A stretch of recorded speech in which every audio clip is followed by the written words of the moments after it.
ang on-the-spot na tugon at aksyon sa inyong mga sumbong at hinaing. #palatawag. Sa mga nakaantabay nating live viewers ngayon, handa na po ba kayo? Handa na!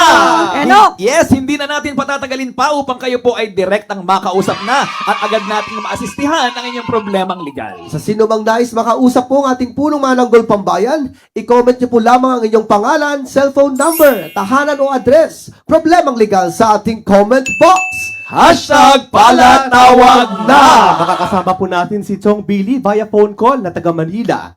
Narito po ang kanyang salaysay.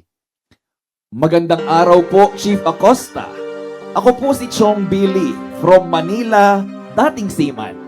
Gusto ko lang pong humingi ng tulong para sa annulment namin dahil simula 2022, nang mapauwi ako dahil sa aking medical condition, ay nagsimula na hindi maging maayos ang pagsasama namin ng aking asawa simula nang malaman niya na di na ako makakabalik muli sa aking trabaho. Pagka-uwi ko po, bumili na ako ng truck upang magkaroon ng pangkabuhayan. Ngunit ang gusto niya ay may magtikisa kami na hindi muna ako pumayag. Imbes na suportahan niya ako ng mga panahong kailangan ko siya, ang ginawa niya ay bumili siya ng bangka at doon nagsimula ang di na pagkakayos namin sa mga bagay na dapat ay napag-uusapan lamang. Madaming beses na umuwi, nagkasakit, hindi niya ako pinuntahan. Ang katwiran niya, hindi niya maiwan ang tindahan namin at yung mga anak namin. Kaya ang nanay ko ang nag-aasikaso na sa akin. Pati ang mga anak ko walang amor sa akin kasi po lagi akong nasa barko. 100% ang alat ko sa kanya pag kailangan niya ng pera, nagpapadala agad ako sa kanya kahit walang matira sa akin sa barko. Gusto kong maging maganda ang kinabukasan ng mga anak ko, kaya ako nagbarko. Dami kong sakripisyo sa kanila pero ito ang napala ko. Buti na lang hindi ako pinabayaan ng kapatid ko at ng nanay ko. Nawalan siya ng gana nang nalaman niya na hindi na ako makakabalik sa barko sa problema ko sa lumbar cervical ko. Sana po matulungan niyo po ako sa annulment. Gusto kong matanggal siya sa SSS ko, GSIS, pag nagretiro ako. Ayan, sa San Lazaro Hospital, alam ko, nag-work ako dito kaya nanghihingi pa siya ng sustento sa akin. Bago lang po ako sa work kaya wala pong ipon. Sa rehab ko lang, kulang pa ang sahod ko. May mga negosyo kaming naipundar at lahat yon ay sa kanila napupunta. Papasukin natin sa linya itong ating caller. Opo. Hello. Tawagin nating Chong. Chong Billy. Chong Billy. Si Chong. Chong, kumusta ka na? Yes po. Yes po, ma'am. Medyo okay naman po. O, ikaw ba'y taga Maynila? Ako po yung taga Maynila po talaga. Ngayon, sa San Lazaro ka nagtatrabaho. Opo. Okay. Age 1 po. Okay, ay katit-kat pa paano, may work ka.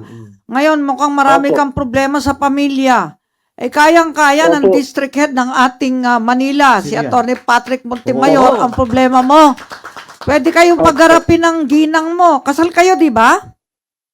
Opo. Kasal po kami sa Manila City Hall. Ayun pala naman eh.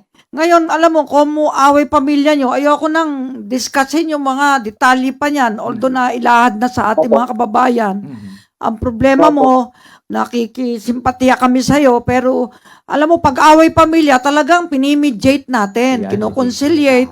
Opo. Payag ka bang magkita kayo ng asawa mo dyan sa aming opisina sa Manila? Ayan, Atty. Patrick, magsalita ka na, kausapin mo si Billy. Opo, magandang umaga po, Chief. At Magandang hapon. Taga-subaybay. Magandang hapon po, sir. Tulad nga po ng sinabi ni Chief Acosta, no, para sa amin, sagrado po ang pamilya. So, bago man tayo mag-file ng kung ano-ano man, maaari po sanang bigyan natin ng pagkakataon na maaaring maayos pa. No? Sa pamamagitan po niyan, pwede namin ipatawag siya at kayo para kayo ay aming tulungan, para ma-explain ng mga bagay-bagay sa kanya. Malay niyo po ay yung pagkakaintindihan niyo ay pag narinig po ng abogado at ninyo ay maayos natin sa maayos na paraan na wala nang kailangan i-file, no?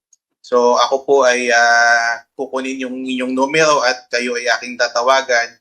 At siya, pwede ko rin po siyang tawagan para kayo ay i-meet namin dito at pag-ayusin. Chong Billy, okay ba sa'yo yun? Pupunta ka Okay kay po, Atty. Patrick? Okay, tatawagan ka na. Okay po. Bigay namin number Opo. mo. Ikaw ba'y sumweldo Opo. na? Sumweldo ka na ba? Sa Agis pa po. Sa Agis pa. O sige, padadalang kita ng konting tulong pagdating. Pagdating mo doon kay Attorney Patrick, kasi ma-absent ka, paalam ka sa boss mo ha, sabihin mo sa PAW ka pupunta, pinapunta kita sa PAW Manila. Ha? Opo, opo. O Opo. sige, PAW medyo Manila po. out na Opo. tayo sa live para ikaw pala, hindi ako. Para maibila naman natin ibang kagaya mo, ha? Patrick, kumusta ka na? Lalo ka nagiging simpatiko, ha? Wow. Thank you po, Chief. Thank you po. Okay, ayan, Ano alam lang mo. po, malamig lang po. Oo nga, maginaw ba dyan? Opo, Chief. Opo, Kumpleto Chief. ba kayo dyan sa PAW Manila? Opo, palagi po, Chief. Palagi. Very Wow. good. O, sige, mabuhay ka. Bibigay na Ka Gerald ang numero nitong ating caller